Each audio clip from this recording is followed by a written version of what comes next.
Hey guys, today I want to share a couple tips with you that will help you get more out of your lunges when you're working out in the gym. Now when we're doing our lunges, we want to make sure that we're doing them smoothly, and we want to make sure that we're dropping into the bottom position with control and exploding back up to the start position with good control. Now what does that mean? Let me demonstrate real quick. When we're doing a lunge well, we should have our posture really good right from the outset. Great posture is important. From there, we take our step forward and we come down with control until that knee is just kissing the ground. From there, we want to explode back to the start, driving that back heel down into the floor to root our balance really well, quickly, and then bring our other foot with control back underneath us. So a couple of points there that we want to make sure that we're being attentive to. We want to make sure that the back heel is staying up, facing the ceiling on our way down. We want to make sure that we're stepping out far enough that we can get into a good lunge position here, where we've got our front knee over our ankle, that back toe is dug into the floor with the heel pointing to the ceiling, and this back knee is maybe just a little bit behind the hip, putting a little stretch on that hip flexor muscle right there, and our posture is good. So from there, we want to explode back to the start. What we sometimes see, and this is very common, is that people don't pay enough attention to what the back leg is doing. And what that'll look like is they'll take a nice big step forward, and then they'll drop their weight so far into that front leg without bending that back knee much that this knee, the front knee, actually goes over the ankle too far. The weight comes onto the toes. That can put forces onto the front knee that we want to avoid, and it doesn't do very much at all to work the quadriceps on the back leg.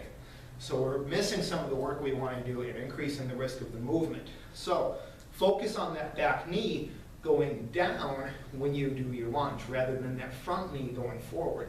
That's one thing that will help. Another thing that you want to do is you want to make sure that you're dropping smoothly down into the movement rather than stopping and then coming down.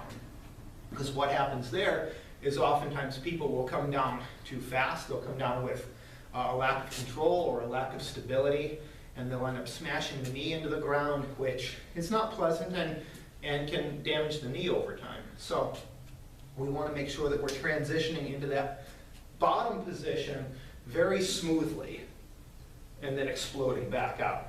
Now, why is that explosive part important? Well, it's important because when we are purposefully decelerating as we head towards the ground, we're putting a stretch on the muscle. The body naturally wants to contract against that stretch when it reaches peak stretch there. This is important for force production, so if we time it right and we explode back against it, we can generate more force, and that's important from an athletic standpoint. When we are controlling the eccentric portion of the movement, we are developing more strength because slowing down that part of the movement in nearly any exercise will increase strength gains. And from an athletic standpoint, when we can control deceleration, we can change direction that we're moving in a lot faster manner. So it will also keep us balanced, which is one of the things we want to get from a health and wellness standpoint. So we want to pay very close attention to how our weight is transitioning from one foot to the next and use each leg properly as we're going into the lunge. As we come back up explosively, what I like to think of is that I'm kicking that back toe into the ground so that I can root that heel in the back foot as quickly as possible. That's going to give me a stable base from which I can be balanced and return to my starting position safely. So if I were to do some lunges alternating feet in a row with those points in mind, what it would look like is, again, mind your posture, stack the head, shoulders, hips, and ankles right out of the gate there and keep that looking good. And come in and explode back. Come in, explode back. Explode. Explode. Focusing on that back knee going down rather than the front knee going forward. Kicking the toe into the ground. Don't let that heel turn down to the floor. Keep it pointing towards the ceiling on the back leg. Mind all of these points and you'll get a lot more out of your lunge. So I hope that helps. If you have any questions, get with your quality strength coach. There's a lot of variety that you can add to your lunges depending on your program, but these points here are going to be pretty universal. So have a great day, and let us know if you have any questions.